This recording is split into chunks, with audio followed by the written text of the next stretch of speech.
Tribunal holds election of Monday Okpebolo as governor of Edo State, dismisses PDP petition.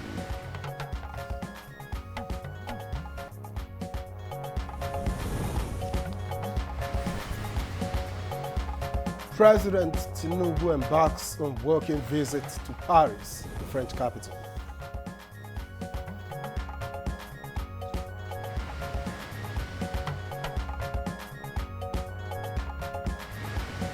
Reactions trail change in leadership at NNPCL as Bashir Bayo Ojulari assumes office.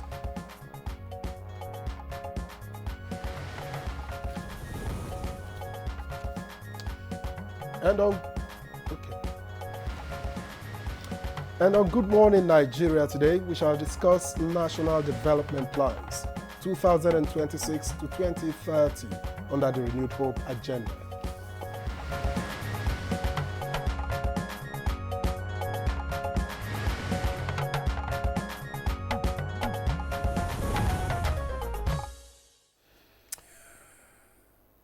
Development plans are long-term programs crafted to effect permanent structural changes in a country through public and private involvement in and outside the economy. And Nigeria has had quite a number of these plans through the years. Now, the first National Development Plan, which was to run from 1962 to 1968, was affected by political events. And thereafter, between 1970 and 74, the second National Development Plan aimed to rebuild the country after the Civil War. That's true, Victor. The country also had its third National Development Plan between 1975 and 1980, targeted at industrialization and infrastructure development. Then the fourth National Development Plan came on board between 1981 and 1985. It was confronted with challenges due to economic downturn and debt servicing. Well, there have been several other development plans in the 1990s up, until the 2000s. But today, the country's current National Development Plan 2001 to 2025, being midwifed by the Federal Ministry of Budget and Economic Planning, targets economic growth, poverty reduction, job creation, improved health and education, with specific initiatives in social development, infrastructure, and economic diversification. Let me briefly summarize the key goals of this plan. It aims to achieve an average economic growth of 4.6%, lift 35 million people out of poverty, create 21 million full-time jobs, and increase the revenue to GDP ratio to 15%.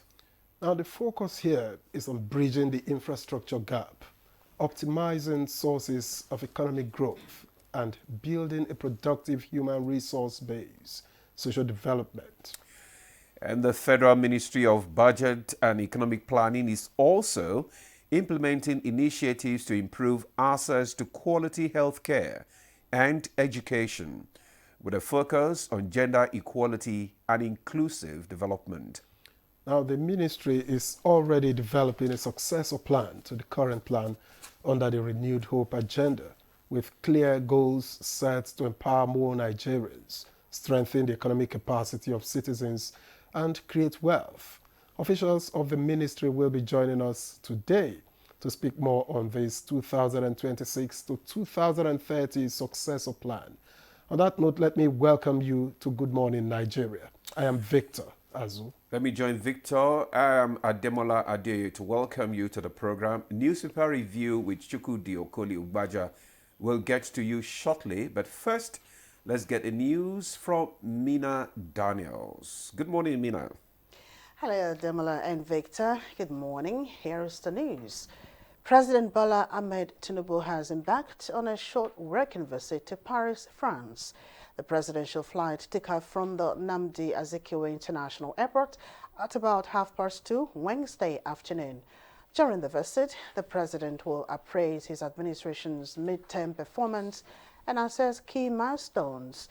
He will also use the retreat to review the progress of ongoing reforms and engage in strategic planning ahead of his administration's second anniversary. The Edo State Governorship Election Petition Tribunal has dismissed the 3 petitions challenging the victory of Monday Okpebholo as governor. The 3-man tribunal, led by Justice Wilfred Ochi, gave the verdict in Abuja. The governing All Progressives Congress has described comments by the former governor of Anambra State and Labour Party presidential candidate in the 2023 general elections, Peter Obi, during his recent appearance on Arise TV News as unpatriotic, adding that the opposition has taken this too far. A statement signed by the National Publicity Secretary, Felix Morka, said Peter Obi's usual self-glorification of "if I was the president, I would have done better" is mischievous, untrue, and unrealistic, owing to his poor performance in Anambra State for 8 years. The statement further said President Tinubu met a huge economic crisis on ground, which he never hesitated to proffer solutions to put the country on a sound footing of taking its rightful place amongst the Committee of Nations. And in line with industry practice, Nigeria's National Petroleum Company, the NNPCL, has undergone its first major turnaround maintenance, repositioning it for the challenges ahead. The restreaming is to be driven by a new management and board, headed by Bashir Bayo Ojulari as GCEO and Ahmed Musakida as chairman, just as Mele Kolokere and his team take a bow and step aside. The National Orientation Agency, NOA, says campaign against fuel scoping is yielding positive results as it takes feedback to government and other stakeholders for immediate action. The agency is urging relevant authorities to prioritize the concerns being raised. And that's the news for now. Good morning, Nigeria continues with Ademola and Victor after the break.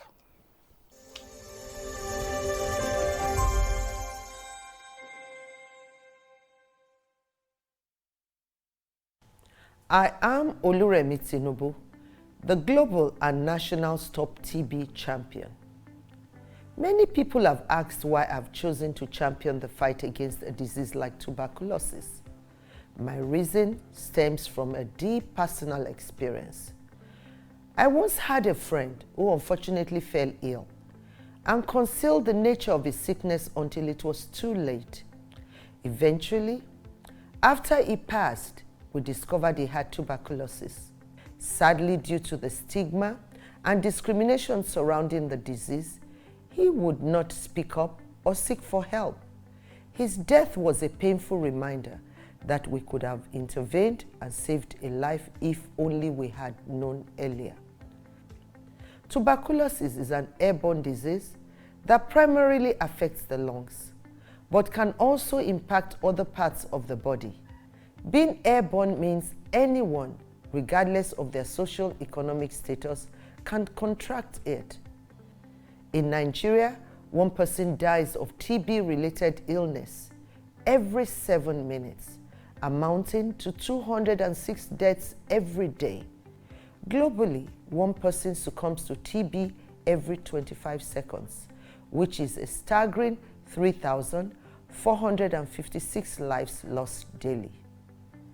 These deaths are entirely preventable because TB is curable if detected and treated early. If you or someone you know has been coughing for 2 weeks or more, coughing up blood, experiencing night sweats, or losing weight drastically, it might be TB. Please visit the nearest government hospital or primary healthcare center for proper diagnosis and treatment. TB treatment is free in all government and some private health facilities. Let us also remember not to stigmatize or discriminate against TB patients or those who have been treated for TB. Individuals who have been cured of TB cannot infect others. I call on all stakeholders, especially the private sector, to join us in the fight to end TB in Nigeria. Together, we can make a difference. Remember, TB anywhere is TB everywhere. End TB by 2030. Yes, we can.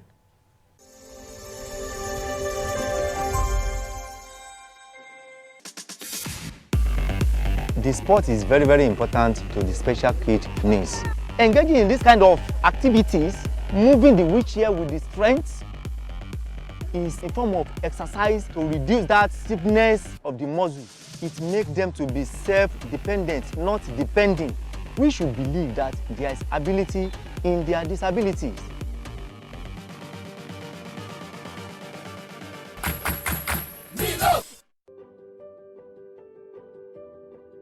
Have you heard the news? The federal government of Nigeria, through its direct benefit transfer program, has started the disbursement of 75,000 naira per household in 3 installments of 25,000, 25,000, 25,000 naira. Each recipient must have a validated national identification number, NIN, to receive the payment on behalf of their household members. To benefit, your household must be in the National Social Register of Poor and Vulnerable Households in Nigeria. The federal government's direct benefit transfer program is helping to reduce the effect of suffering while promoting financial and economic inclusion for the poor and vulnerable population in Nigeria. Ìjọba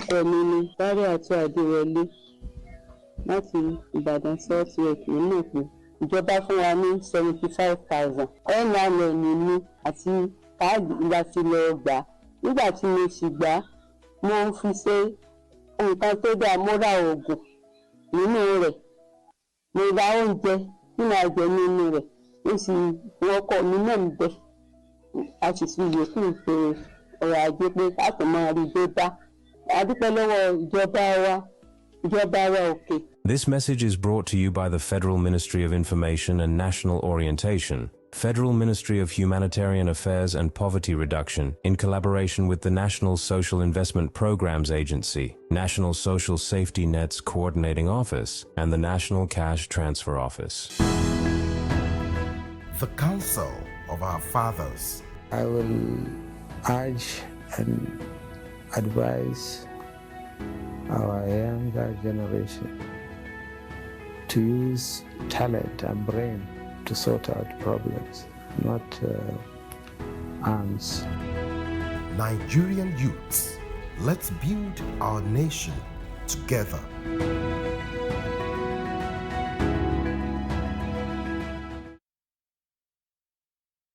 The Nigerian national flag represents our country's history, culture, and identity. It was designed in 1959. The colors are Emerald Green 2.0, which represents agriculture, and Immaculate White represents unity and peace. Know how to handle our flag. Illuminate the environment or don't fly the flag overnight. Do not fly a dirty or tattered flag. Take such flag to the nearest National Orientation Agency office for proper disposal and replacement. The national flag can only be flown at half-mast on the directive of the federal government. The national flag must be flown at the same or higher height when displayed alongside other flags. Don't burn or allow the national flag to fall on the ground. Do not print, decorate, modify, or insert the coat of arms on the flag. Our national heroes are not buried with the flag. They are honored by presenting it to their next of kin during interment. Respect our national flag. Be a real Nigerian. This message was brought to you by the National Orientation Agency, NOA.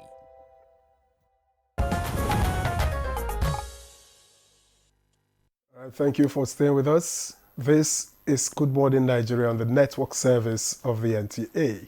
Up next is newspaper review.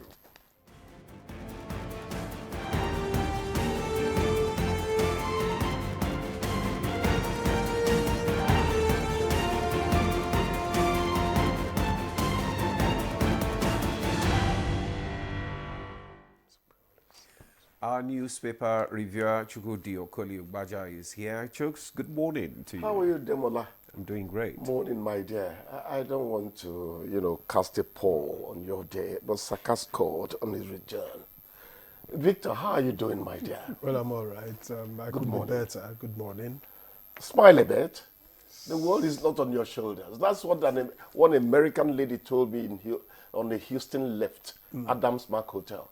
Say, smile a little. It's not as if you're bearing the world on your shoulders. It was my first time to the U.S.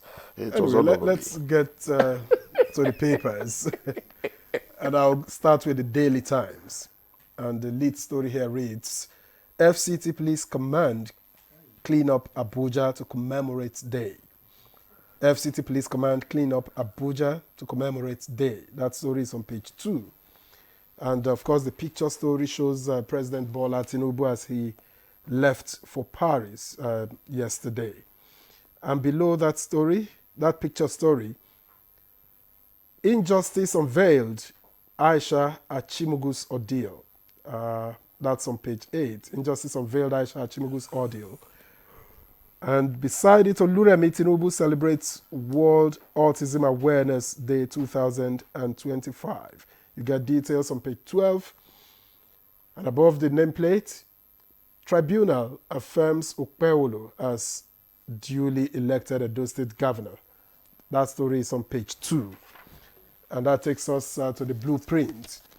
Of course, the Tribunal story runs across dailies as you would expect.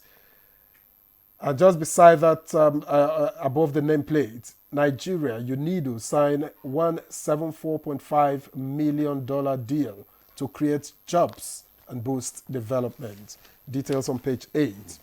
And the major story here reads, Optimism as Ojulari Kida take over at NNPCL. Tinubu sets $30 billion investments, 2 million barrels per day target for new board by 2027. And team capable of achieving surpassing targets, that's credited to Tompolo. And Abdul Razak hails new GCEO's pedigree. Analyst warns Kyari's prudence sustained. Demola. All right, I have the leadership newspaper with me, and just above the nameplate, we have the 2027 Politicking, concerns over fate of Constitution Amendment bills. Details of that story can be found on page 4. CSOs urge lawmakers to prioritize exercise over politics. National Assembly assures of December deadline. And that's just it on the leadership newspaper.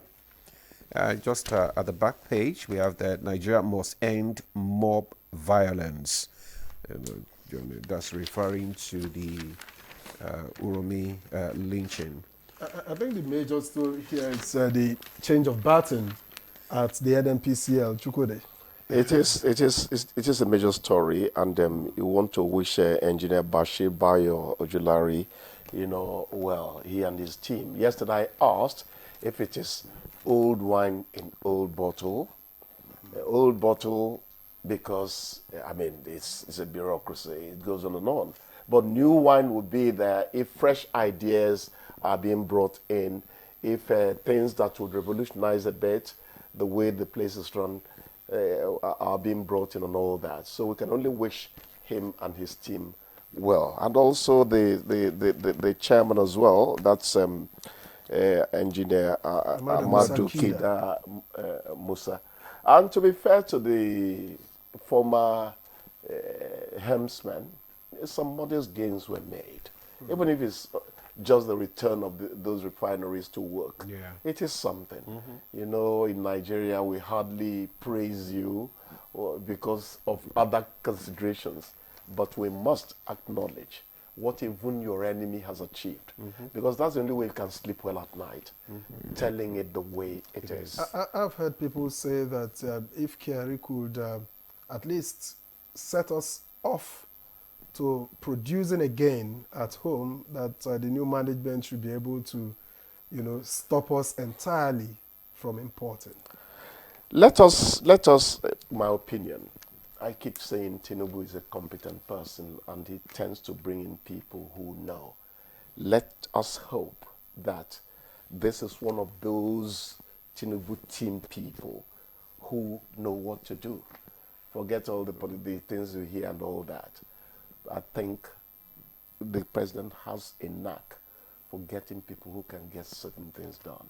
And you don't go to sleep when you work for him. If you don't do well, he gives you the butt. He kicks your... I didn't say where he's kicking. you know. Yes.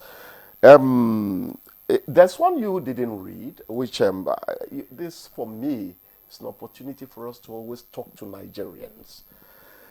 Trust all Nigerians as indigenes, that's natives. Sultan tells governors, Sokoto does not have the non-indigene thing. They don't have it there. They treat everybody as one. And come to think of it, Lagos has demonstrated that to some extent. Some members of the Lagos State House of Assembly are not from Lagos State. Till Africa reduces its Africanism, and the governor can aspire to governorship in a state that he doesn't come from, Africa will not get it right. We are too African. It's still the clan arrangement in modern terms. Let's open up. Who are those that have developed your village? Go and check. Many of the investments in your village are not by your own people. It is those people who call non-indigens, the settlers and all that, that actually develop a community. So let's open our arms to these people. Yeah. Very True. important. Okay. Very And important. then the Edo State Tribunal affirming, well, it's just the beginning, right? Why are you so pessimistic? They could demonstrate what I call the equanimity of the northerner. I know it's a south-south state. What do I mean by that? This is how God once said, let's leave it, let it go. That's why I said it's just the beginning, because I know we never stop. They are likely to appeal. We never stop. Nigerian politicians hardly admit defeat. The indication is there already. It's unfortunate. But there's glory. You see, Goodluck Jonathan has done a lot in this country. This country can never wish away whatever you think. He's not just a humble man. It remains on record. He's the first person to say, I concede. Let us learn from the humble people. Arrogance does not take you anywhere. I'm talking from experience. My life started getting sweeter when I learned some level of humility. I'm still learning. Otherwise, I will just come drop to But you have the right to appeal if you feel that there is some injustice. And we're not saying that. so- But is it a case of, yes, truly the other party has been wronged all the time? We should from time to time see cases where they say, oh, no, if it's glaring. he won. If it's glaring. Yeah, if it's glaring. Yeah, but this, I don't think there's, well, If it's that's glaring. what they're saying, actually. It's okay. It's contestable. I think Chukwudi is saying every time. So it is always, there's always a glaring Much of the time. injustice all the time. I don't know. The adjective you guys choose is not mine. It is your adjective. Glaring is your No, adjective. well, I'm quoting, Yes. I'm quoting You him know, now. one thing, the black man, you see, when I come here, I don't talk about Nigeria. It is still the same problem plaguing the people in Zimbabwe that is plaguing Nigerians, plaguing South African blacks. Remember, when Mandela came, it was Uhuru for everybody, come to think of it.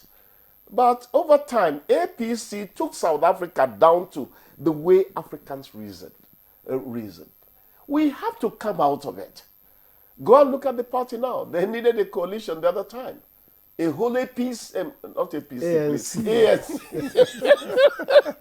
APC people go with ANC. ANC, please. African National Congress. Africa should rise up there and think. If we don't do it, waka waka waka movement no day. Well, I think we're just evolving, so I mean, we should just We are still evolving, yeah? Yes, we're just evolving. It takes time. Okay. It takes time. Maybe they should study our brains to know how, tepid development happens sometimes. All right. Okay, Chooks. Thank you. Thank you so much. No. The You have more FCT, we are time to not talk, that's thanking what you I'm yet. saying. Yeah, I heard the a near FCT yell Police there. Command is doing cleanup. I don't know exactly in commemoration of what day. You see, Victor, No, that it's the is... second year anniversary. Do not of this. explain for the editor. Do not explain on behalf of the editor. I left that because I quarreled with that headline. Not Commemorate explicit. Which day? Look at that headline. No, I don't have it. Journalists should not just go on the air to criticize other people. Let us learn to start the criticism from our newsroom. What sort of headline is that? Read it again. It doesn't make sense to commemorate day. What day is incomplete? But the point is, let's go to the essence. anything that is done in the FCT is a microcosm of what should happen in the larger society. We take example from them. Just as we say Lagos is a model to many of us, you know. So let us positively speak to the issue there. Everybody should support any development effort that happens in the FCT because we all look up to the center. FCT is, you know, almost in an agglutinating relationship with the center. And there's so much development going on in FCT now. I mean, roads have been open. I mean, you know, communities. When I don't think I'm a fan of Wike's politics. I don't know how to pretend, but let's leave that aside. Wike is a bulldozer. I did a series of documentaries for Onolememe. Onolememe. That is during the time of. I had to look for the tones. It's Onolememe. Okay. To be able to read those series. Okay. Like him, I called on Olememe the roadmaster. Wike is the super roadmaster. Go to Kershi Road from Jaja to Kershi. See what he's doing. Now he's building drainages the way drainages should be built. That man is a bird of many habits. Don't rush to criticize or condemn Wike. He's opening up communities. My brother, this one, now they look and they see him. Let's do well today so that tomorrow when we criticize Wike, we would also do it with a lot of gusto. But today is Wike's day because the man is a performer. Tinubu said it. It was Ruben Abati who asked him that question. The FCT minister, people are complaining he's tearing down places and all that. He's a Tinubu in his characteristic drawl. Nigerians do not like anybody who holds them accountable to what they should do for their country. People are not paying their tournament. Go and check FCT. The big men of FCT, many of them are not paying their land, whatever. Dues. That's the truth. Every time, Wike too bad. He's 2 locations. He's still that. He's in more locations than Chukudi. Leave the man alone. He's performing. We all have excesses anyway. We all have our excesses. As long as it doesn't hurt the other man too much. Be yourself. Well, yesterday was World Autism Day 2025. And the First Lady was, of course, big on that. Yes. You want to, talk again about the fact that we, as a country, we haven't been able to set up in such a way that these ones who are disadvantaged, let me put it that way, are able to properly integrate, properly, live their lives as it should be. The infrastructure is not always there to take care of them. Particularly, these ones are particularly special needs children. Yeah, there are special needs, but it depends on the perspective you're taking it from. I teach school, spoken English, and when I run into autistic children, I see children who are who put up a stellar performance in terms of reasoning. You're going to find it strange with all those things you see. When there's one called Sam, I praise the quality of his English. You know what happened to Sam? Sam would get glued to cartoons to make up for his... and the others will go to school and all that. In the process, Sam bettered his English to the level his other siblings cannot take it. And when this dad comes to drop Sam, I say, how did he acquire that level of English speech? He say, you want to know about Sam and cartoons. They learn a lot in cartoons, yeah. There's something special about those children. So the disadvantage we put there, throw that adjective away again. That's true, because that's true. I remember my boy then. He loves cartoon. Oh, yeah. But when he speaks, you now be wondering, this guy speaks good English. Oh, yeah. I told him, a lot from the cartoon. The fact that what caught my attention first was, he was looking at a picture on the ground, and I said, hey, Sam, that's a big elephant there. He looked up at me and said, that's not an elephant, that's a bear. How many Nigerian children pronounce bear as bear? They call it beer. Okay. Yeah. And it's weekend, so you can take your beer. Okay. So we take a break now. Bless Thanks you. for coming. Thanks a lot. All right, we'll go for a break. We'll be back shortly after the break. Stay with us. Hey Nigeria, ready to breathe cleaner air and save money? Let's talk about gas. Ride with CNG, the smart, cost-effective choice. Fill up for less and travel further. Save money, save the planet. Switch to LPG for cooking. It's cleaner, healthier, and better for environment. Say goodbye to smoke and eye problems. Do you know Nigeria is a gas nation ranked 9th globally with over 209 trillion cubic feet of gas reserve? Gas isn't just for cooking and driving. It powers industries too. Cleaner, cheaper, and more efficient. And the best part, conversion centers are popping up everywhere. It's never been easier to switch to gas. Join the cleaner energy revolution. Choose LPG for cooking and CNG for your vehicles. Clean energy for brighter future. This message is brought to you by the Office of the Honorable Minister of State for Petroleum Resources, Gas, supported by the Nigeria Midstream and Downstream Petroleum Regulatory Authority, NMDPRA. The sport is very, very important to the special kid needs. Engaging in this kind of activities, moving the wheelchair with the strength, is a form of exercise to reduce that stiffness of the muscle. It makes them to be self-dependent, not depending. We should believe that there is ability in their disabilities.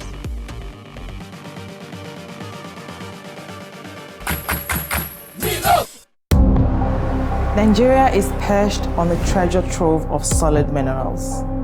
Gold, coal, tantalum, tin, but none is more critical to our future or the world's future like lithium. Let's talk about illegal mining operations. What is our strategy?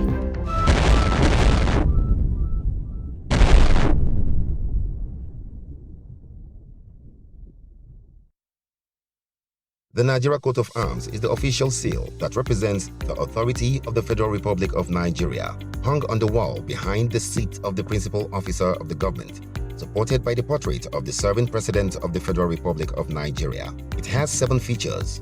The black shield stands for Good Earth of Nigeria.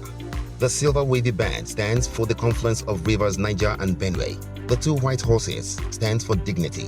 The yellow flora is a common wildflower throughout Nigeria. The red eagle stands for strength. The wreath is in our national colors of green, white, green. The motto, unity and faith, peace and progress, is written on a beautiful yellow ribbon, and it's a maxim for all Nigerians. Be a real Nigerian.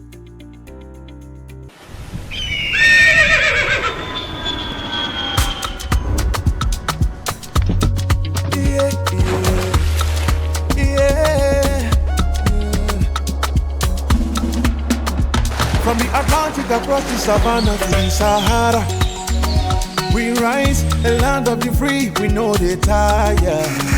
We dream great, our spirit is undying.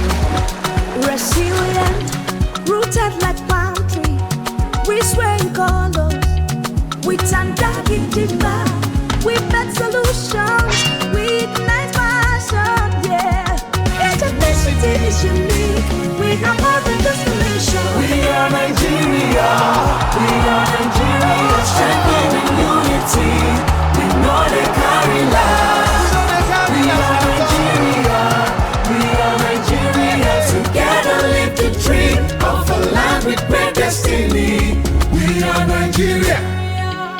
I am the real Nigerian. Brought to you by the National Orientation Agency, NOA. Welcome to Silver Oasis. Silver Oasis, a TV series dedicated to aging and older persons in Nigeria. Be part of this series and discover the transformative programs crafted to give a new lease of life to our senior citizens, courtesy of the National Senior Citizen Center. The National Senior Citizen Center is the oasis for the senior citizens. For thought-provoking discussions on aging, geriatric social care, and issues that matter most to our senior citizens. Silver Oasis. Silver Oasis. Silver Oasis. Tune in to Silver Oasis on the network service of the NTA every Saturday at 10:05 p.m. Silver Oasis, improving the quality of lives of senior citizens.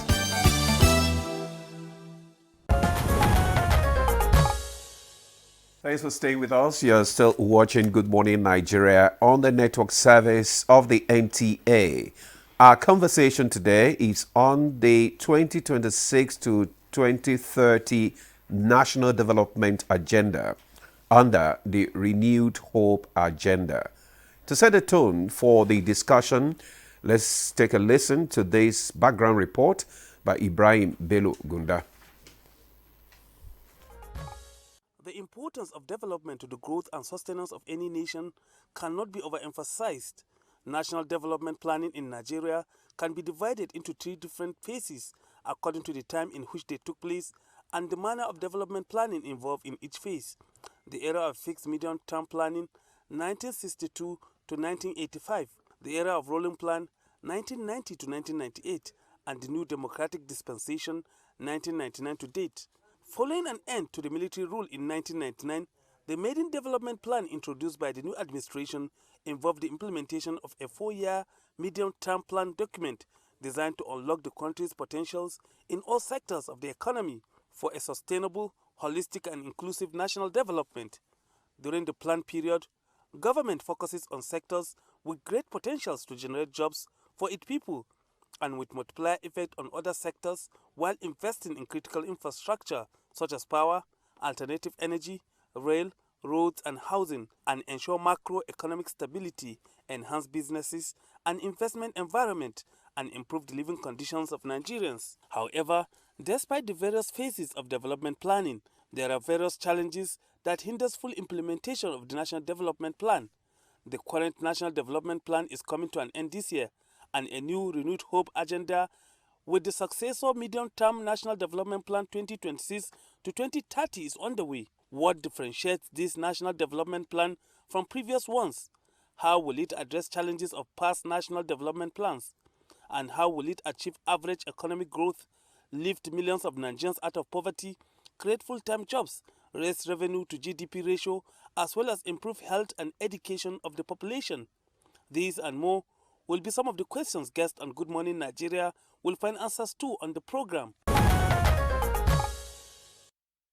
Many thanks, Ibrahim Bello Gunda, for that background report. And to begin our conversation this morning, let me introduce here in the studio Dr. Vitalis Obi Emedai.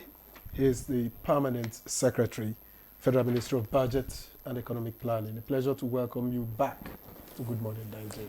Thank you so much, Victor. Thank you for having me. All right, let me also introduce Dr. Kenneth Kujeli, Director of Plans and Project, Federal Ministry of Budget and Economic Planning. Thank you for joining us. Thank you so much, and good morning, Nigerians.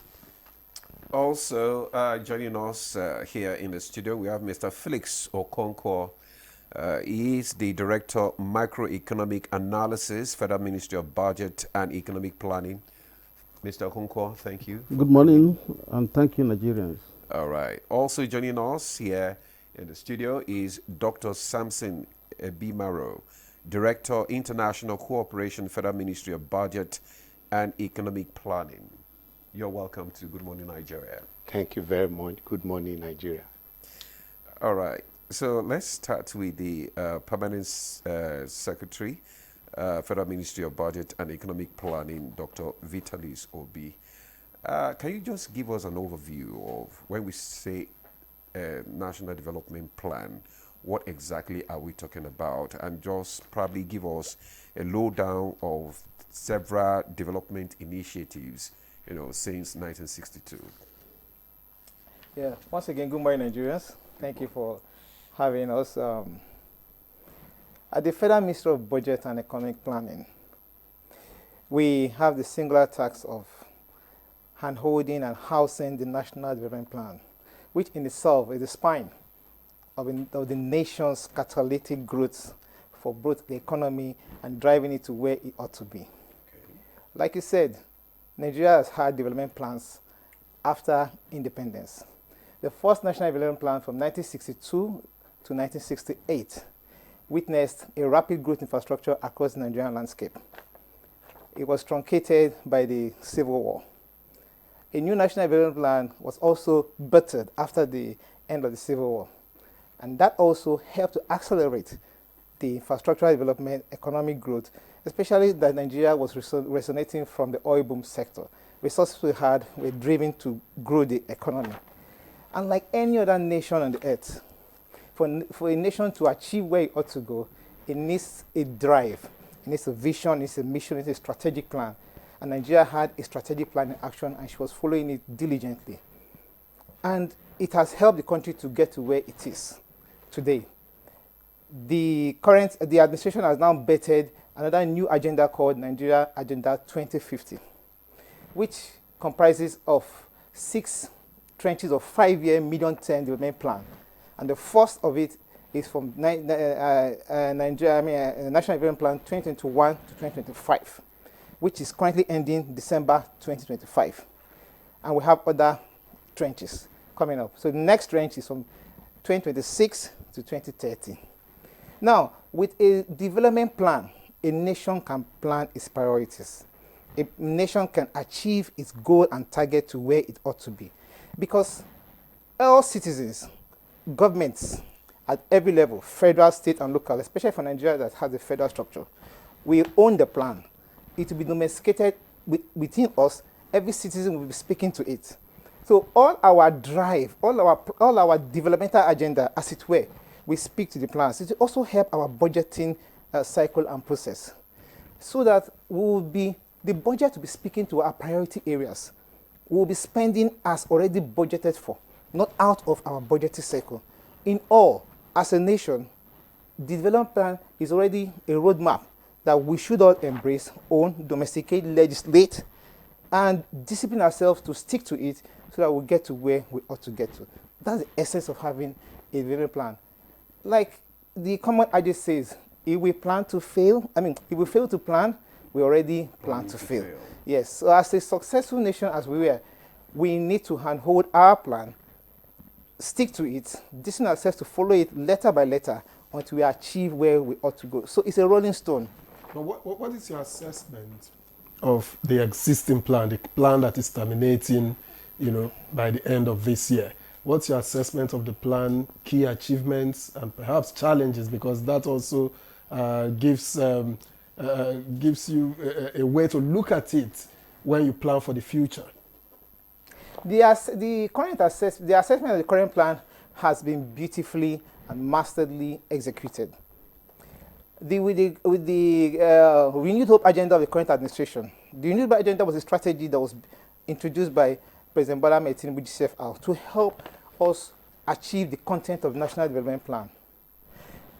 Initially, when the renewed hope agenda was birthed, it had 9 initiatives, but it was now reviewed to be able to achieve the content of the NDP 2021-25. So it was collapsed into 8 thematic areas. And those 8 thematic areas, the current administration has followed diligently to where it is. And I can successfully say that we have successfully executed those areas of the renewed hope agenda, which is speaking to the National Development Plan. The National Development Plan itself is speaking to the Nigeria Agenda 2050. So really, it has performed marvelously well. We have executed as contained in the agenda, and we are now saying that we are preparing for the successor plan to replace it from 2026 to 2030. The key thing is that Nigeria is a federal structure. There's federal, there's state, and there's local government. Every governmental structure should speak to the plan, which makes it imperative that even average citizen must have a knowledge of what the plan is. An average Nigerian should be saying, yeah, my government has planned to make this infrastructure for us according to the current plan, as it were. We want the situation where Nigerians will own, will know, and will work in tandem with everything that the plan has outlined, which makes it mandatory that all our developmental strides of governance should be tailored, patterned according to the plan. Even international development partners should plan their initiatives aligning with the National Development Plan. So all federal ministries, departments, and agencies must draw their strategic plan from the National Development Plan. With that, we will be able to achieve good governance structure, meeting the targets and the objective, as it were. Because, we're in a political era now, and most of the time, politicians will come with their own plan and agenda, what they want to actually deliver. Yes. Now, how do they get this aligned with the National Development Plan? Just like you are saying now that the Renew Hope agenda, how do you align the Renew Hope agenda with the National Development Plan?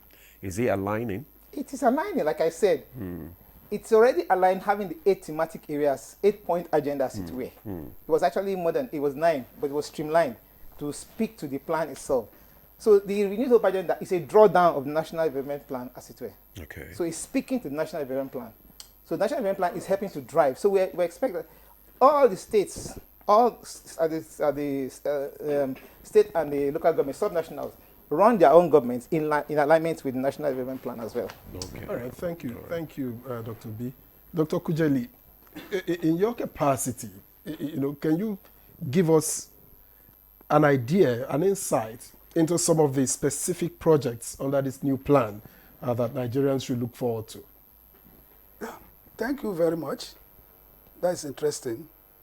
Just as the Permanent Secretary had earlier said, the National Development Plan is a document that provides guidance and direction for implementation of government programs and projects. And what does the national, what are the projects that comes in? What we deal with are what we call the capital programs, capital projects is what we deal with. And these capital projects are driven by the various MDAs, ministry departments and agencies. So what we do is we prepare the documents, the plan documents, in versions or in volumes. We have the policy document, then we have the volume 2.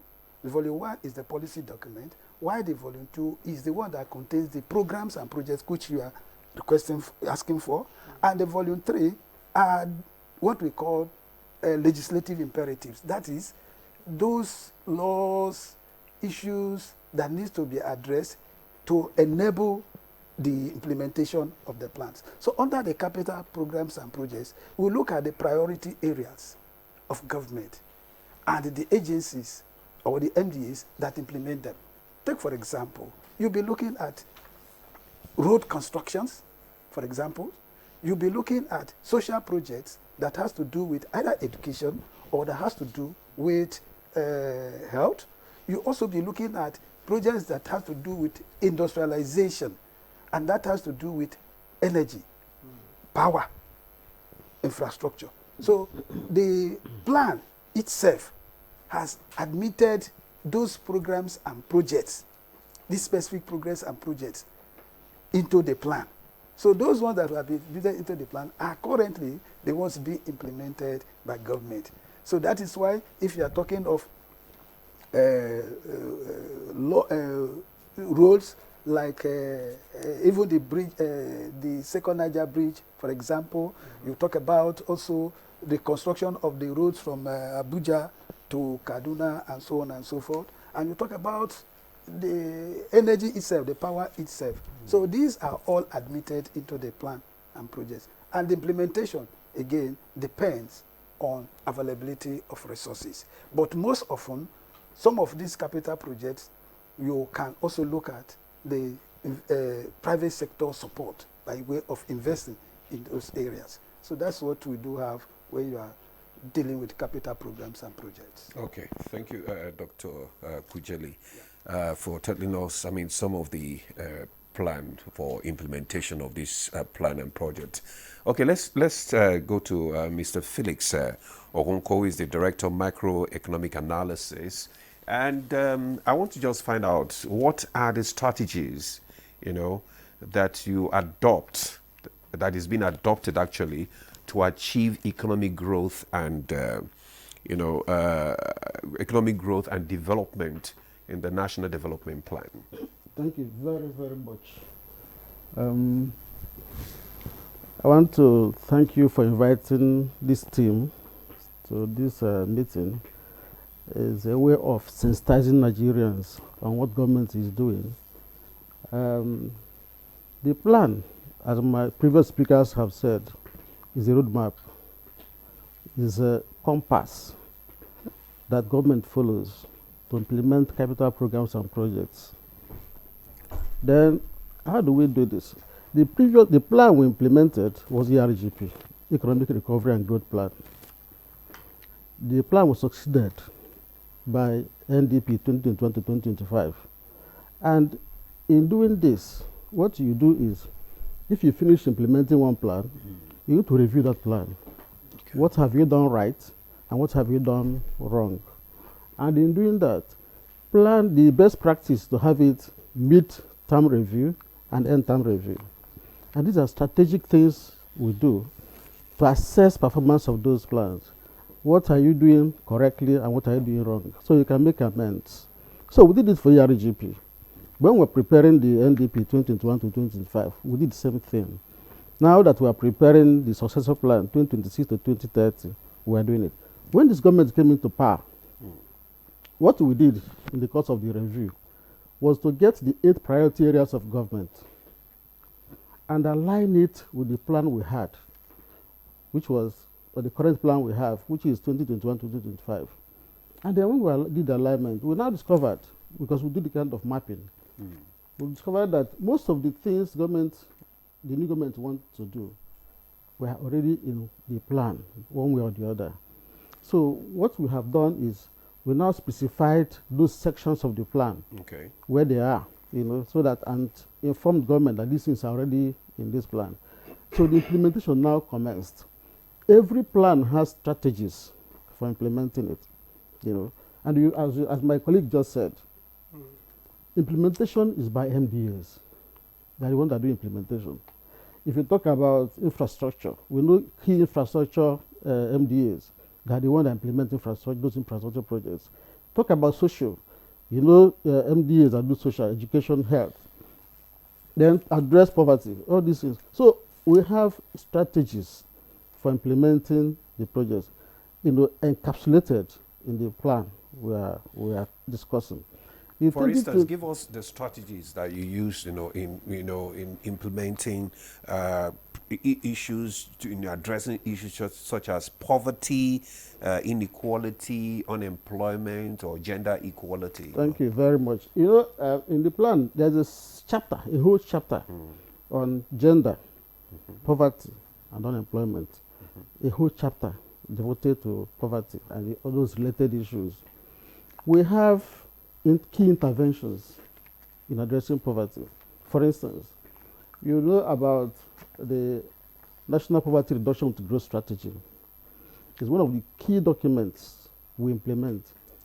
The ministry coordinates that project, that intervention, with various MDAs, including Ministry of Agriculture. We have Ministry of Education. We have TVET. These are the agencies that address these issues of poverty, unemployment, and the Minister of Labor and Employment. These are the issues, the agencies that address issues of poverty and unemployment. So our own in the ministry is to coordinate those agencies, provide the resources for them, and then ensure, as well as the humanitarian affairs, and ensure that those funds, those resources, are well utilized. These are the things we do. Mr. Okonkwo, thank you. Thank you very much for your initial comments. Let me get to Dr. Ibimaro. Of course, you are in charge of international cooperation, and global partnerships play a key role in national development. So what are the major bilateral or multilateral agreements supporting this new plan? Thank you very much for that beautiful question. And I think the bilateral agreements are important. The multilateral agreements are also important. But first of all, I need to clarify the way international development partners work with Nigeria in terms of national development. It is not just, those agreements are to facilitate what we are doing in Nigeria. What matters is, are they really working in tandem with Nigerian development plan? Those what those agreements are all focusing on. The most important thing is that we have what is called the Paris Declaration of 2005. They have 5 principles: ownership, alignment, harmonization, managing for result, and mutual accountability. So those are the key 5 principles governing all development partners in the world with each country they are working with. So the first important thing is that how do they work with us? First of all, in designing their projects and programs, we ensure that those documents that have been alluded by my colleagues and the permanent secretary, the National Development Plan, we put it on the table. We also provide... So that they can key in. So that they can key in. We also provide the Agenda 2050, okay, including the global agenda, which is called Sustainable Development Goal. All of them, they know about it. So once those things are on the table, say these are the priorities of Nigeria, that is where ownership, justify, and alignment, they are expected to align with our development plan based on the fact that it is we who owns development. You must align your priorities with our own priority, and it must harmonize. So there's also the fact that all of us have to put our mind on it that there should be mutual accountability, effective use of resources, value for money. So that is there. But the point that I wanted to quickly clarify for the Nigerian public is that most bilateral agreements, which you hear, we sign agreement and all of that, some of the money we pay counterpart in respect of those agreements, they also bring their main money either in form of loan aid or grants. So in most cases, we do not, this money is not in our coffers. What about in form of expertise as well? Yeah, expertise, they come. That is technical support. Okay. Yeah. They come. But you also know that trade secret and this legal instrument that you must keep your trade secret, and it is not something you just put on the table for everybody to see or to take. So the development partner is always with that idea. We don't have to just freely give you our technology. You know, the world... Don't you have agreement for training? Yeah, they do. They do. Transfer of technological... Of course they do. Okay. But you know that aid is political as well. So we reach an agreement, but you cannot carry gun or cane to kill anybody, so that we sign an agreement that you didn't comply with it. People are selfish with their technology. They don't want to let the world have these secrets. So they just do it in a way that you are not able to really grab the technology. So how beneficial is it then to us that we enter into these agreements? Yes. We sign treaties. Of course, and all I'm not saying we don't benefit at all. But you cannot opt out from such a global system because first of all, you don't have it. So it's better you are there, get little by little bit of it, because the point is that there's no morality in economics. So people the international community, they are not wholeheartedly willing to give you, for example, the person who manufactured plane, he's not just ready to give you how it is done. Trade secret. And all of that. So these are some of the things that govern bilateral agreement. Though the things are there that we will give you aid, we will give you grants, we will give you technical assistance, but are they wholeheartedly committed? For example, each country is supposed to give 0.7 of their GDP to international development, to international support. But how many countries complies with it? Does Nigeria comply? For developed countries, for OECD, I'm talking about OECD, Organization of Economic Cooperation and Development. So they are supposed to contribute 0.7% of their GDP to support international development, international assistance. But they are not just there. Only few can reach even 0.5 or 6. But nobody has cane at the international system. It's like a T-road junction with no traffic light, no traffic warning. So there's a kind of chaos.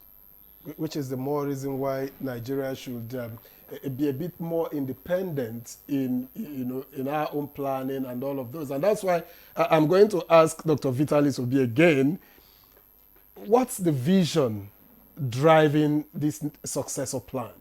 And how does it build on the existing plan? Okay. A strategic plan begins with a vision. Mm-hmm.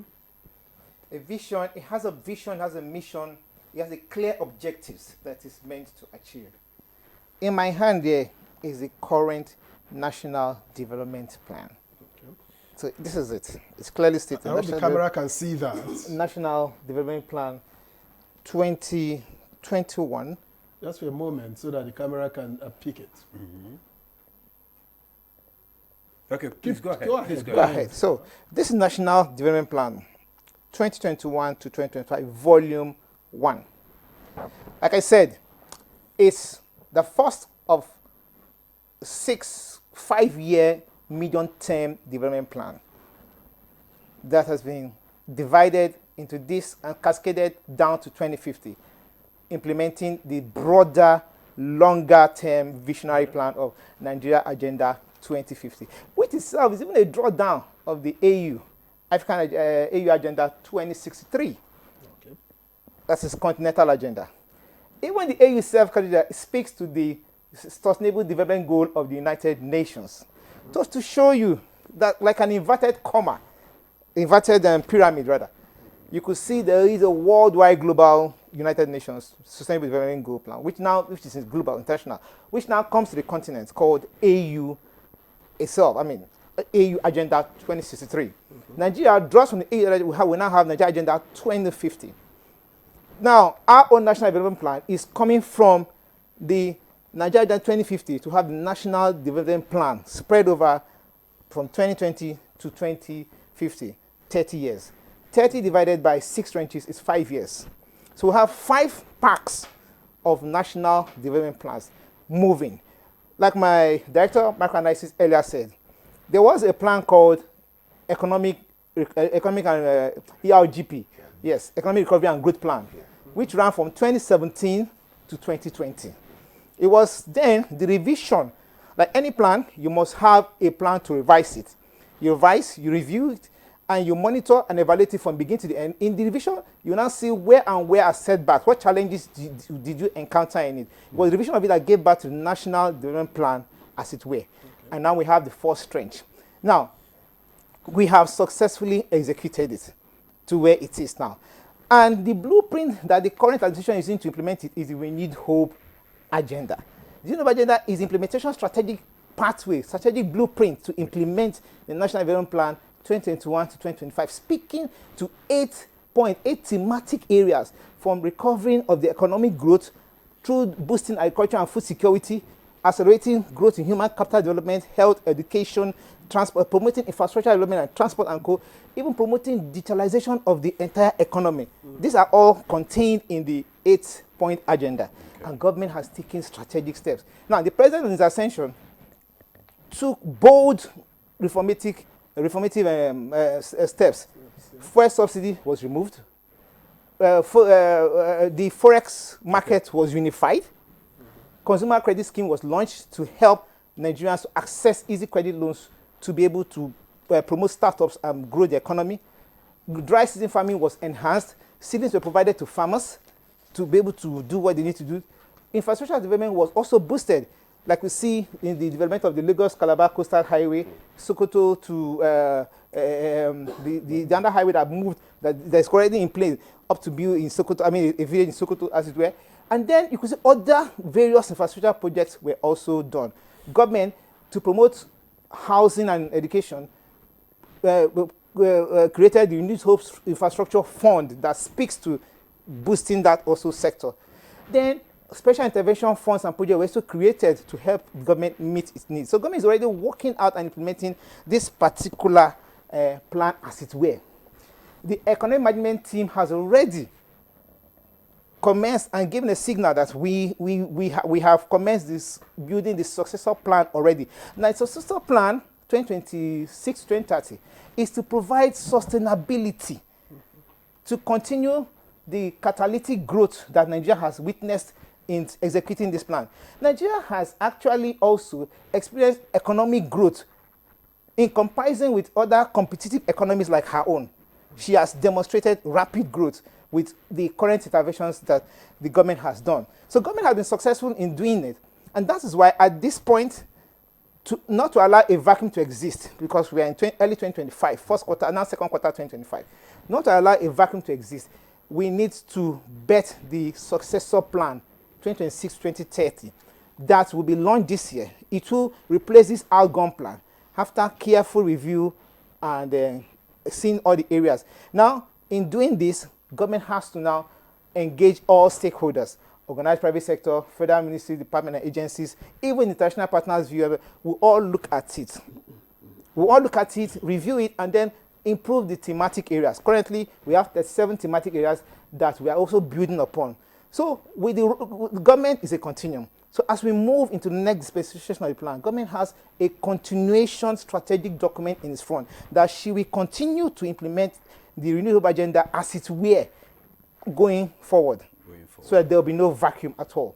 Okay. So this is important for the government. And it's important to note that plans help the country in its budgeting system. Why this is important is because data will be harnessed from the plan, the review of this current plan, that will be used in guiding the budgeting cycle of the country. When we have enough data from what we are going to review now, the budgeting office, the budget system will now say, oh, these are our plans, these are our priority areas. Then we'll be able to put a plan-based budgeting system, let the budget speak to the plans. Not the current system that we operate. We want to move, we want to strengthen it, because nations have adopted a plan-based budgeting and they moved forward with the data coming from planning to now guide and influence the budgeting cycle. So let the budget speak to the plans so that you would have a project conceptualized, initialized, and you finish it from start to finish. It will help us reduce budget deficit. It will help us to complete projects. There will be little or no white elephant projects. Projects that we cannot finish within a budget cycle year will roll over to the next budget cycle. Because every budget cycle is guided by a medium-term expenditure framework, which is a 3-year plan. So in the first year plan, there's an ongoing project, you don't finish that, you roll it over to the next year, next fiscal plan, and we now move and we complete it. So it will help us a lot. It will save it saves a lot of losses in terms of funds, fiscal funds. It will strengthen the economy, and it will even help us to reduce external borrowing, because we'll be able to use the little funds we have.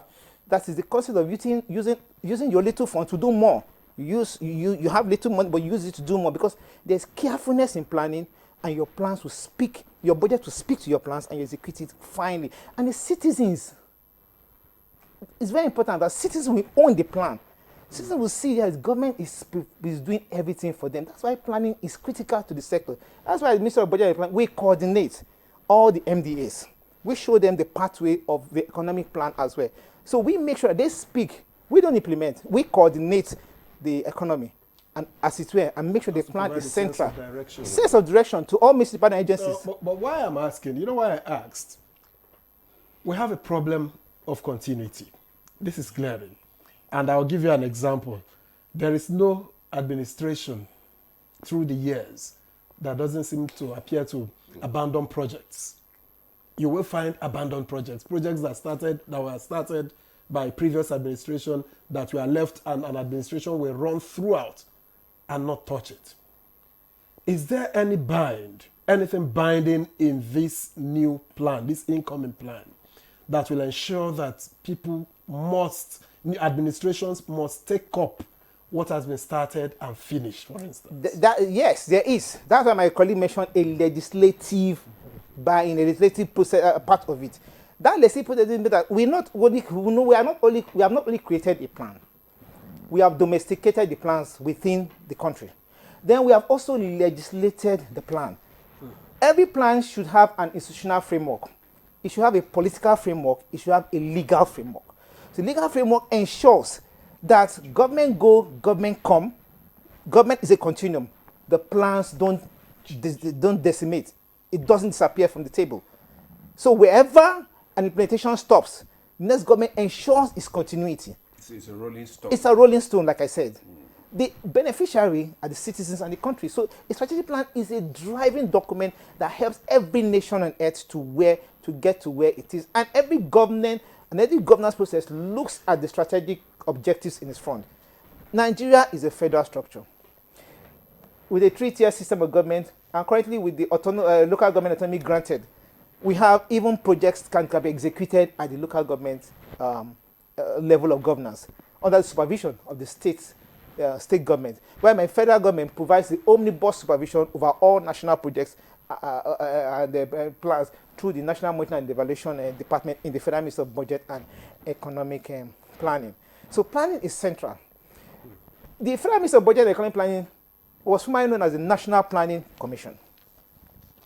Oh, the ministry. Yes. Was what was taken off from. That's why the National Planning Commission ceased to exist. The Federal Ministry of Budget and Economic Planning is a metamorphosis of the National Planning Commission. This is to give it the bureaucratic structure it needs to be able to function better. Because the Planning Commission is the one that provides the roadmap and the blueprint for the government is following and tells the whole global world that we have a direction. So even when foreign partners want to come to the country, they first of all go to planning. They ask us, what is your plan? So that they can we show them. They align. That's what I'm trying to say. They align with our plans, our priorities, and our projects, so that their initiative and intervention will speak to what we are. And they also speak to themselves, so that they don't duplicate such interventions. And we monitor to ensure that the omnibus oversight function that we have, that they are speaking to what, if they deviate, we'll call them to order. No, you're not doing exactly what you have to do. And I can dare say, sir, that, like I said, every nation on earth has achieved this. While we are a country unique, we are making rapid strides and progress, and we should continue to embrace planning as the structure of national development. That is why you have a national development plan. Okay, thank you so much, Permanent Secretary, for that. Let's bring in Dr. Kenneth Kujali, who is the Director, Plans and Project. Dr. Kujali, can you just, tell us what are the key infrastructure development projects outlined in the NDP? Yes, this is a very good question again. Before I get into that, I want to quickly add to what my dear brother and colleague of Director International Cooperation was talking about donors supporting the project. And your colleague was trying to ask a question in terms of Nigeria being independent in its programs, in its projects, so that T-junction he was mentioning would not really affect our programs and projects implementation. That's very correct. He, from the international point of view, talks about budget support or project support. In our own country here, we are not doing budget support. In countries like Rwanda and other countries, they do budget support. So in that case, donors can bring in money and you begin to, use it, add it into the budgeting fiscal process for the country. So how do we finance our own infrastructure? But here in Nigeria, we deal with project support. So the project support in that case, that we have they identify projects. So it's through that project they bring in. But here in Nigeria, when we do our plan, what does the plan do? Because we want to talk about ownership, ensuring that the plan is owned by all. So we involve every Nigerian and all the segments. The Permanent Secretary just talked about the issue of national, subnational, to the extent of local government. And that is why, in the course of doing any plan, so that we can own it as a people, we involve all segments. So you will have participation. Planning process is not like the budget. Budget only comes in as instrument to operationalize a plan. It's an instrument. It's a tool. It's not a plan on its own. It exists because there is a plan. Okay. You understand? So what the plan does, in order to ensure that that plan is owned by the people, we have to involve all the segments, including traditional institutions. Okay. We involve all the states. Even the current one we're about to do, states will be represented. The current one we're also going to do, the local governments that have now gotten independence through the judiciary pronouncement will also be part of it. Civil societies, because plan contains both public spending and private spending, okay. so the private sector are also part of it. So whenever we are talking about a project to be executed, the first thing we need to do is to, first of all, look at the priorities of the government. The priorities of the government, we have what is called a national priority. My colleague here, the director, he always asks, what is the national policy? We need to agree, so it is that kind of gathering of all the tiers of government and the public and private sector, civil society organization that brings about, you see, when government is doing a plan, because the plan has to be for the people, so it is not the one pronounced by the government. It is starts, we have what we call bottom-top approach. Okay. That's what we adopt. So it is from the bottom, they tell us what is their interest. So what you are saying there is that you involve every strata of Yes. the society, the Yes. civil society Yes. group, the market Yes. organization, Yes. the Labor. capital market, labor, All. okay, Students. in putting Yes. up this plan. Yes. So that is why it's very costly to Okay. do a plan. Okay. It's more costly to do a plan than to do a budget, because you can run a budget right here. The budget is You don't need to involve all Nigerians to do a budget. Okay. But you have to, like now you are in the NTA, we need to involve you because you must come with your own idea for the media side of it. So it has to be involved. And the same way the market woman who is in the market, the project that we need to execute Okay, in you the plan. involve us through the Ministry of Information, right? Yes, yes. In fact, as I'm even talking, the permanent secretary on 8th will be declaring open a meeting of the directors, that's PRS departments, of all the MDAs. Yes.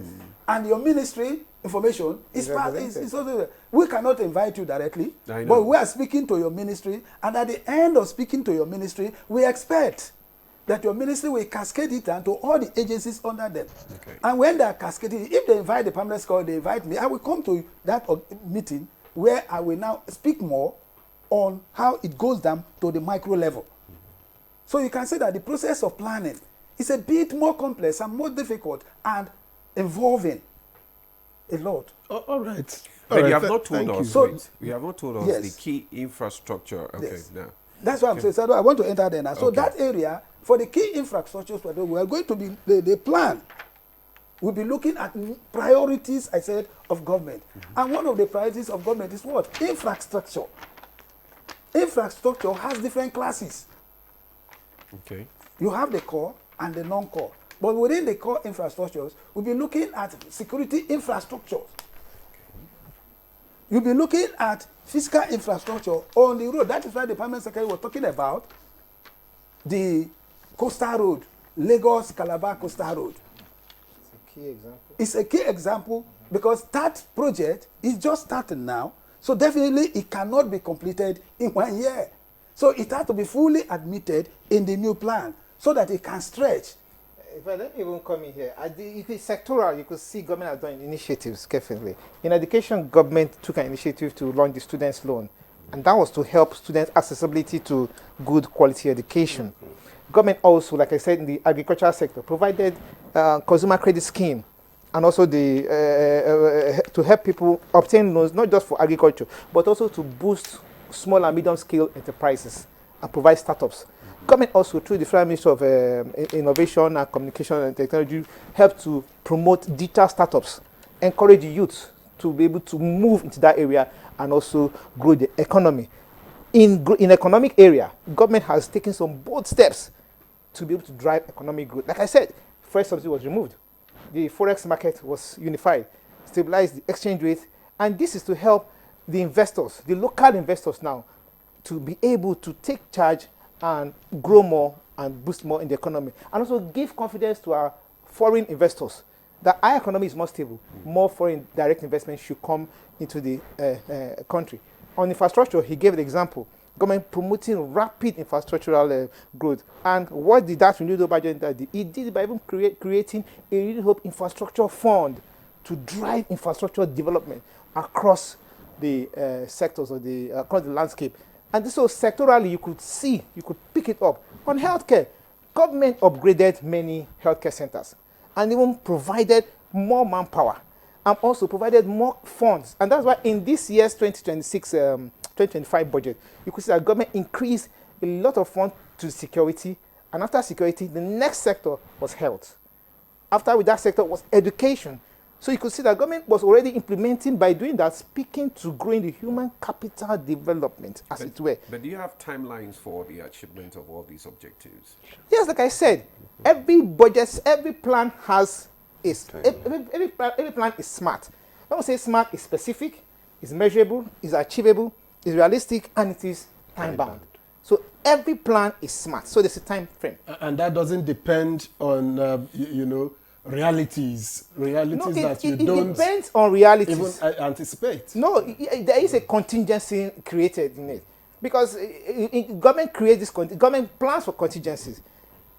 Natural disasters can occur that affect disruptive of the budget cycle. In 2020, we had the COVID. And COVID was unanticipated. And it happened. And contingency was created to be able to handle it. At the Federal Ministry of Budget, the NG Cares was a program that was created to mitigate the effects of the COVID era. Other natural disasters can occur. In advanced climate, earthquakes do occur. Things happen. But the same government will create a contingency as it were. So there's always a response. There's always a rapid response from government. All right. Thank you, PS. Mr. Okonkwo. Yes. Now, the government aims to achieve a 4.6% economic growth. Yeah. Economic growth rate and increase the revenue to GDP ratio to 15%. Given the current fiscal realities, how achievable is this? Thank you very much. The foundation of every plan is a macroeconomic framework for the plan. That's the foundation of every plan. It's like a helicopter view of the economy. Now, to prepare the framework, you do projections. You establish investment size of the plan. Like this 2021 to 2025 is about 350 trillion naira. That's investment size. The private sector is taking up about 86%, while the public is doing only 14%. And when my brother was talking, he spoke about PPP arrangements. All these are strategies for implementing the plan. Now, to achieve the targets set in the plan, we are doing very, very well. The PAMSEC spoke about what has been achieved so far by the current plan. Now, 4.65% was the target. What are we doing today? What are we doing today? The economy has been growing consistently in the past couple of years, And once you set a target, is a guide, depending on other things, other factors, including resources, to achieve the target. The most important thing is that you have your eyes on the ball, and you are targeting it, you are getting close to it. The Agenda 2050 we have 7% as our target by 2050. And we have, you asked PAMSEC about the vision, all those stuff. the per capita GDP we targeted in that document was $33 million per citizen. Currently, we are doing less than 2,000, 33,000 per citizen. We are doing less than 2,000 as we speak. But the plan is to have that, because we have comparative countries, we did benchmarking when we are doing the plan. We looked at China, looked at Indonesia, looked at Malaysia, and all those countries. I did benchmarking. I said, what did they do to get to where they are currently? What can Nigeria do to get that level? To get to that level. These are things we looked at. And then we now said, okay, we use different scenarios. And in doing that, we got 7% as a growth target. And from 2021 to 2025, we have 4.65% as our target. And we're doing pretty well as we speak. You know, we may not get to 4.65% by the end of this year, but we are on course. We have to stay the course. If you stay the course, you achieve your target. When we had economic summit last year, the World Bank chief came there and said the challenge Nigeria has is, like my brother said, we are not consistent in implementing our plans. Which is a concern we have also raised. Yes, that is the challenge Nigeria has. But if we are consistent, staying the course, we will meet that target. He was talking about the interventions of government, the reforms government is introducing now. My Prime Secretary said it. The subsidy removal reform, the exchange rate liberalization, and all those kind of stuff. If we truncate it midway, we will not achieve anything. So it is better we continue to move on, you know, and then we have our eye on the ball, we must achieve. And if you can see, the economy is turning the corner. As we talk now, the economy is turning the corner.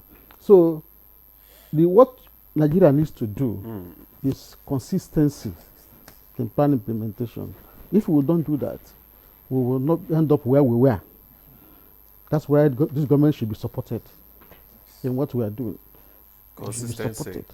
And the report just reaching us indicates that the World Bank has approved 3 operations in Nigeria, totaling $1.08 billion in concessional financing to enhance education, nutrition, and economic resilience. Thank you. So, Dr. Bibaro, with projects like this, I'm sorry, just a moment, we'll return to you. Okay. With projects like this, where do they find a place in our plans? I have repeatedly said that the international community will not just come to Nigeria and say, we want to do this, we want to do that. They must ask for our plan. That's the first thing, because since 2005, that has been the mirror that guides them. They will always ask us during their designing stage, at the project inception stage, what are the things that they want us to support. So these are priority areas. They are priority areas: education, health, nutrition, and economic social protection issues, you know, governance and reform. All right, we will take a break now. We'll come back to this conversation. I understand that Mr. Okonkwo wants to still make some points, but we'll come back to all of this just after this break. Please don't go away.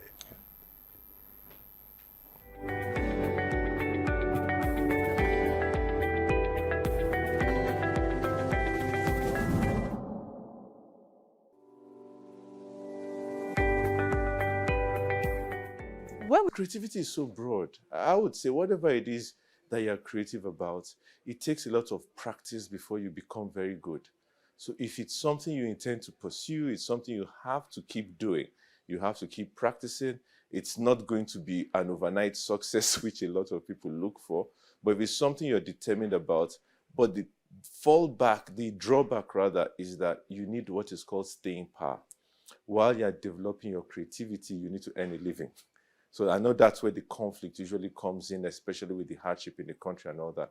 But I think a lot of encouragement from the private sector to create incubator hubs. We've had some of those in tech. We need those across various sectors as well. Incubator hubs where these ideas can come in, be developed, be encouraged, be funded, and then we can expand it from there. Content creation, while it may sometimes get a bad rap, I think it's actually very important because we have to see ourselves. We have to see ourselves living our lives. We have to show and share our stories. I think that's very important. Now, the job after that is to be able to digitize those stories into something that can provide data and insights, that can ensure that we can be able to support whole-scale industry in these spaces, to ensure that the amount of money that each content creator is getting exceeds what is currently happening for many content creators. The same content creator who lives in Nigeria will be earning less than a content creator who's living in the US or the UK or Japan. And we've got to also bridge that gap because most of that is being driven by the ability of the consumers to pay for those goods and also the pricing that many of these platforms have. So I think this is not the job for the content creators and the young people. This is a job for people like myself in the ecosystem who can help support the right pricing, to advocate for the right policies, to support economic development for consumers who want to consume that information and that content. And even beyond content creation, we're seeing that many people are stepping in behind the camera. They are producers, editorial, they are graphic designers, they are in technology, but maybe not in front of the camera. And what we want to say is also, we need those people too. We need those stakeholders involved. And the job of many policymakers, DFIs, is to ensure that the strategic investments get there, the collaboration gets there, and we're deliberate in how we're saying we want to support innovation in our continent. There's an age group where your brain function is at its maximum, and that's the age group we call the youth, isn't it? So we need the youth, the younger generation who have the energy, the imagination to be equipped with the proper education, the proper tools, the proper encouragement, and then take what innovation they bring out and turn it into mainstream developmental ideas. So you find a lot of things that are invented by people in school or straight out of school. We need our patent laws to work so that they can earn a living from their imagination. Once the imagination is just for a one-year festival or an event, then it's not worth it. Somebody creates something, we need to get our patent laws to work, we need to enforce them, and then the private sector can use those patents to develop things and encourage more people to be more creative. Back in the days, yes, you had to be an engineer, a lawyer, a doctor. Today we have programmers, we have AI specialists, we have people that are doing ethics on genetics. Those things didn't exist 50 years ago. So there are new areas that need to be explored. The question really, apart from the parenting, does our educational curriculum cater for what the needs of the world will be in the next generation? Because our curriculum is dealing with the issues of the past. We need the government and the private sector to redo the entire educational curriculum to be forward-focused, not retroactive.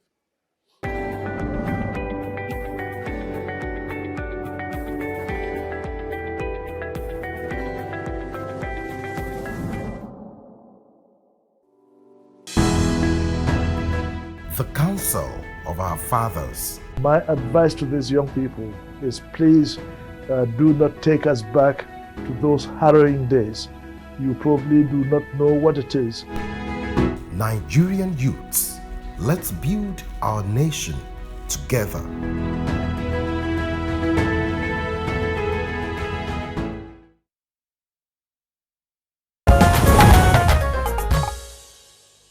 Many thanks for staying with us. You're still on to Good Morning Nigeria on the network service of the NTA. And we've been discussing the incoming 2026 to 2030 plan of the Renewed Hope agenda. And just before we left, we went on that break. We were talking about how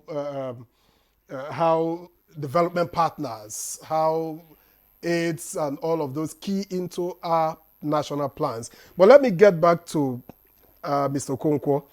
Now, are there measures in place to ensure that the economy remains resilient You know, and that's despite external shocks like global oil price fluctuations and exchange rate volatility, and add to it the emerging global trade war, which the U.S. is setting off. Thank you very much.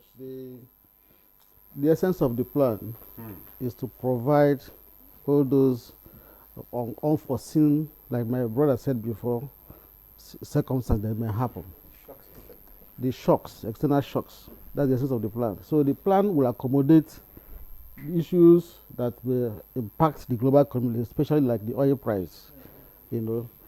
And that's why when you are doing the plan, you look at it. Sometimes when you are setting the price or the benchmark for the production and the price, you tend to be pessimistic so that you don't be so optimistic.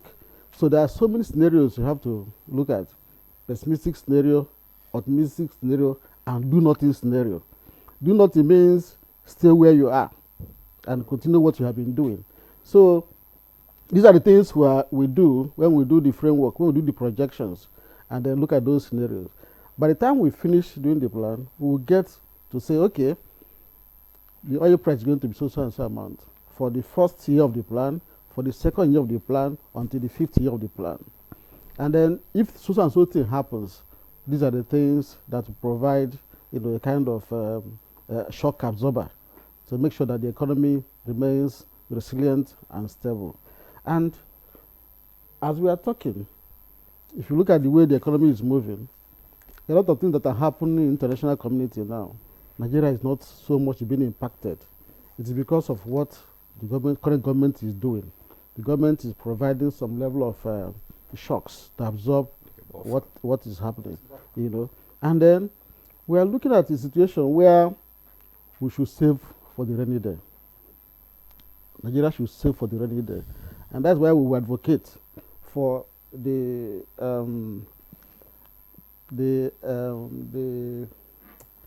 the name? As an account we had before, it is still there, but the account has been depleted.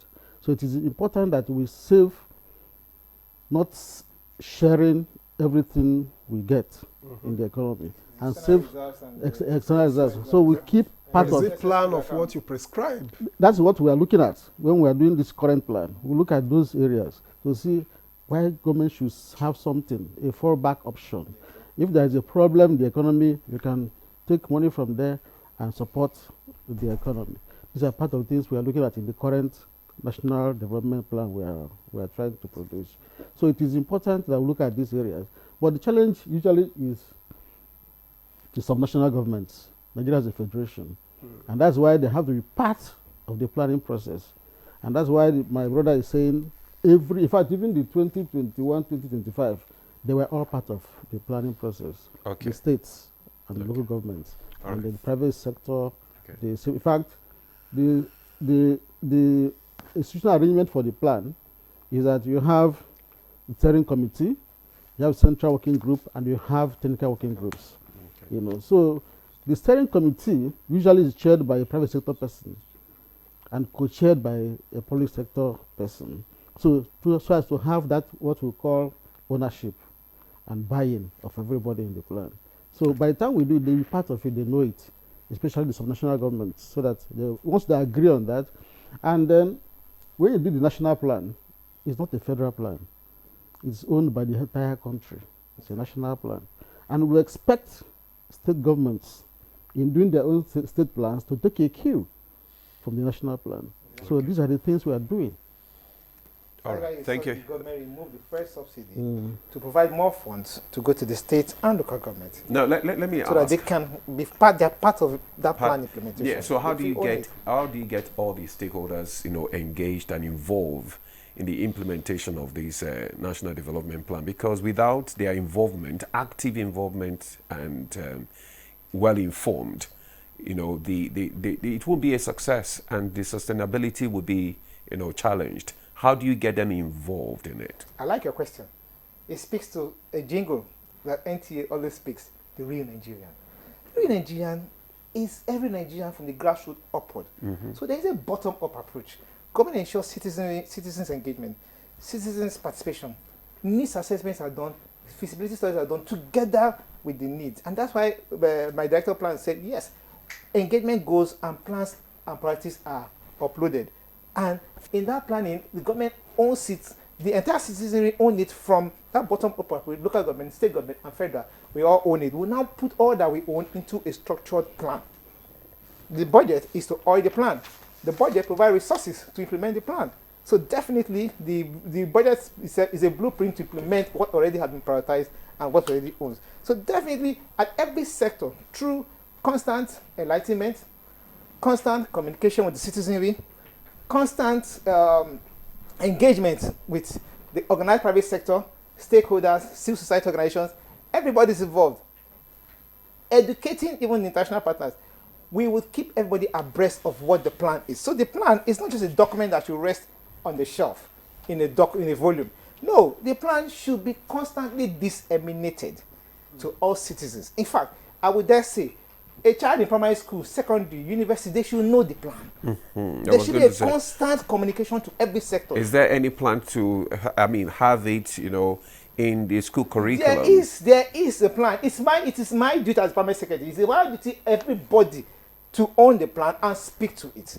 We want to ensure that every sector of the economy educationally understand, know, own, and domesticate the plan. I want to bring a scenario to you. Like I said, if we go to a community, the community knows her needs. There should be a needs assessment, feasibility study. Politician goes there, he wants to build a school. The community said, no, we need a market square. If the politician builds a school, the community said, no, that's not what we need. They will not be satisfied. You know what has happened? The investor has expended funds, wasted, because the community is not satisfied by it. Yes, they have done something, but they didn't accept it.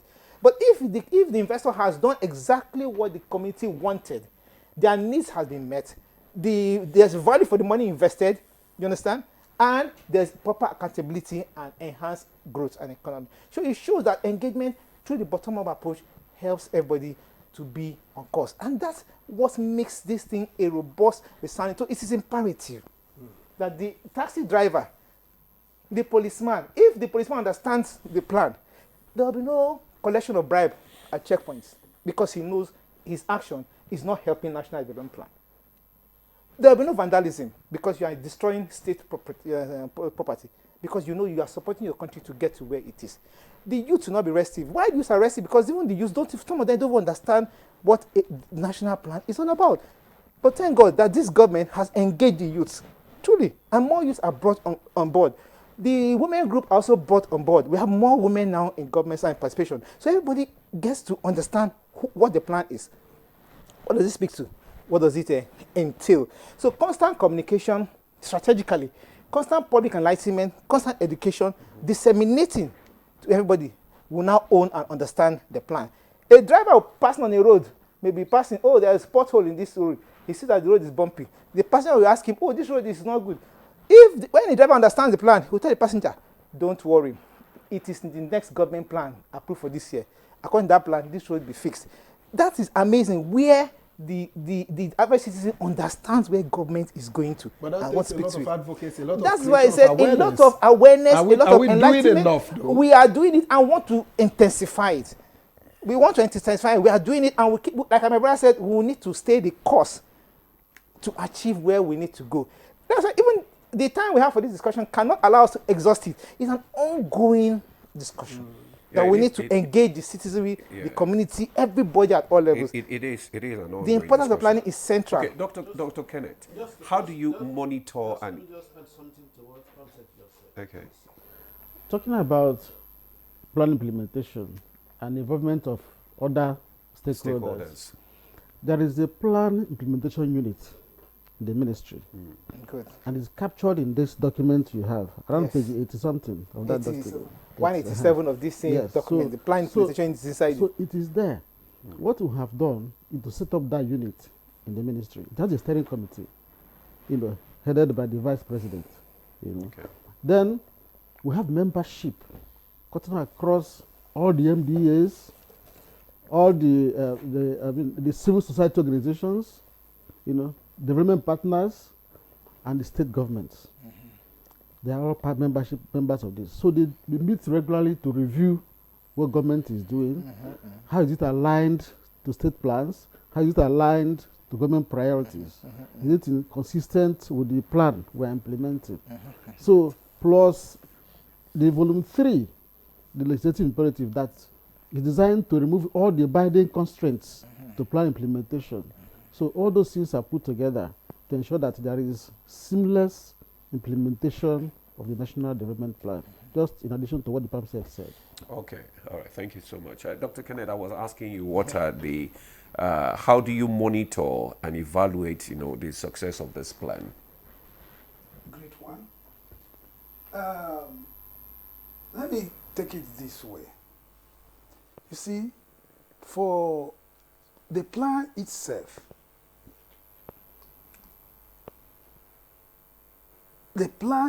has components that every segment of the society will monitor. One, the plan implementation unit, which he just mentioned, will involve people, agencies in the reporting structure, including even to the National Assembly. Now, in the plan, you have sectoral projects which are handled by sector agencies. In the ministry itself, where we are coming from, it is structured in a way that it is a representative of the ministry as a whole, of Nigerian economic sectors. So that is why, when you come to that ministry, you will see a department called Infrastructure Department. What is that Infrastructure Department doing? It's overseeing the activities of all the MDAs that are involved in the capital projects, infrastructure projects. You come to a department, you call it social development. What is it dealing with? It's dealing with human capital department, MDAs, where you have education, health, and even you have environment. You come to a department called economic growth. It's talking about all the sectors of the economy that are, their activities can generate or result to economic growth. You see how it all goes. So there we now have what we call National Monitoring and Evaluation Department. Okay. That department works in tandem with the presidency, where you have a CDCU, where you have Madam Bala Usman, that's oversee that. So that department works in liaison with them to monitor, while the National M&E Office department in our ministry oversees the sites, goes to see how federal projects are implemented, not the state. The projects implemented by the federal is implemented. The CDCU will be talking about the policy coordination side of it. Then, how then do we bring in states and local governments? So that is why, in order to improve that aspect of ensuring or monitoring the implementation of the project, that DPIU now, that Development Plan Implementation Unit, will now brought in all the states and FCT. Okay. The directors of planning in all the 36 states plus FCT is now a member.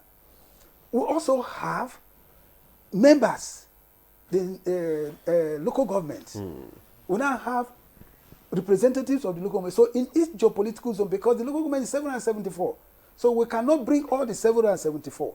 So what we now do is that for each geopolitical zone, we take 2 representatives from local government. So 2 local governments come, 2 local governments. Then there will be a section where there will be a section where we interface with that zone, with these 2 representatives, plus the other agencies, other local governments that are not involved. So we have a way that we will be having a relationship between the federal, the states, at the local government, and to add to it so that, you know, whenever government monitors, the public, like as you from the media will understand, they always tell you, say, this is a government report. So they don't really believe from, say, government. So in order to avoid such kind of a thing, we now have civil society organizations in this DPI, in the implementation unit. So as to give credibility. So that they can give credibility to it. We also have the private sector now. All right. All right. Okay. There is also a digital monitoring.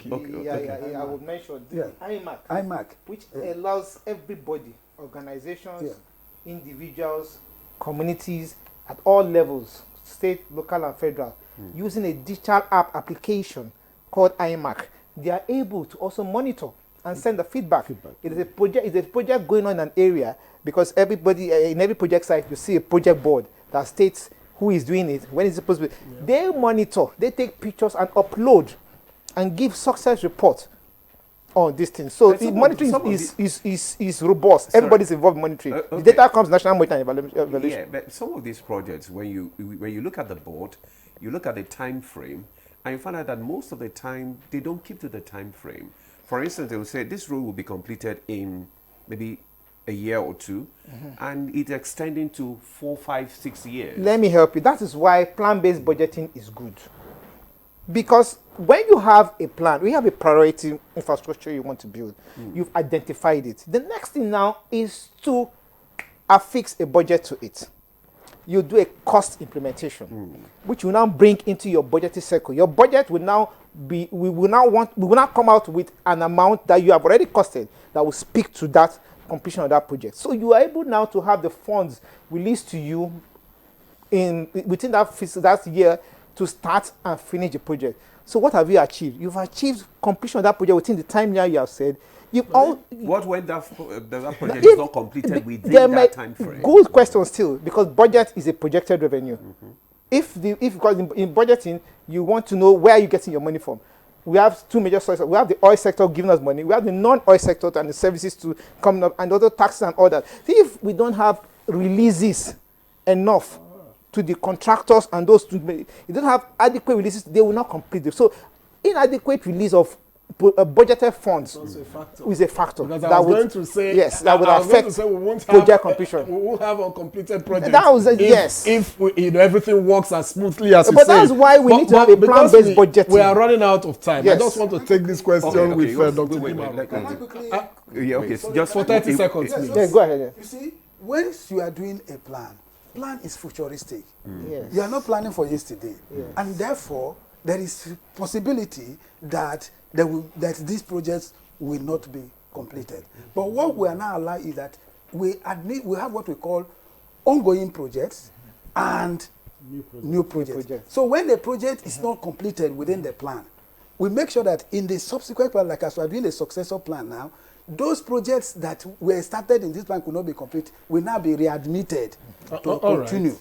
Yeah. All right. But we have also seen anyway that administrations come and there were projects abandoned, or the projects they met ongoing, and the project remains ongoing by the time they leave because they don't work on it. Yes. In any case, Dr. Dibaru, I just have to take this. International financial institutions, often provide development funding. I mean, we read just a while ago, the World Bank coming to our aid again. But debt sustainability is always a concern. So how is the government balancing foreign investment, with responsible borrowing in this case? How should we do that? Thank you very much for that very question. Earlier on, the first question you asked was about bilateral and multilateral agreements. We have just about a minute to go. Oh, sorry. Okay, now the European Union, they finished the 9th, 10th, and 11th EDF. They are now implementing Global Gateway Initiative. The agreement that my honorable minister recently signed, the Samoa Agreement, is to cover the initiative and the projects and programs that the European Union or 27 countries are bringing into the country. So those projects aligns with our national development plans and priorities. The focus is on agriculture and food security, energy, education, health, digitalization, and social protection. So those are the key, even in National Development Plan or the 8-point agenda of Mr. President. These are court-crossing issues. They are all there. Okay. So that is how the international community, they will not, even when they stay in their own country to develop their own project, they must look at our documents. Okay, Dr. Samson Yeah. Ebimero, thank you so much. Because of time, Yeah. we'll not be able to finish your thought, but we thank you for the contribution made so far. Dr. Samson Ebimero is the Director, International Cooperation, Federal Ministry of Budget and Economic Planning. Thank you so much for coming. Also, Mr. Felix Okonkwo is the Director, Macroeconomy Analysis, Federal Ministry of Budget and Economic Planning. Thank you for your contribution. Thank you very much. Also, we want to thank Dr. Kenneth Kwajeli. He's the Director of Plans and Projects, Federal Ministry of Budget and Economic Planning. Thank you so much for your perspective. Thank you so much, too, for And us. last but not the least, Dr. Vitalis Obi MNI is the Permanent Secretary, Federal Ministry of Budget and Economic Planning. Dr. Obi. Thank you so much. And a big thank you, because the lead in all we are discussing is the Honorable Minister for Budget and Economic Planning. He is the lead, he is the brain, he's the think tank all right. driving it. Thank you. So we Thank need to you. give kudos to him and the Honorable Minister of Finance and Economic, because they're both in right. planning and making our planning Thank central you. to the country. Thank you so much. Thank you so much. Thank you for your contribution. Thank you. Well, thank you. We have more time, maybe in future to at least to do more discussion on this project. Thank you. Thank you. Well, that's Good Morning Nigeria. I am Ademola Ade. Thanks for joining us. And I'm Victor, so we'll see you again tomorrow.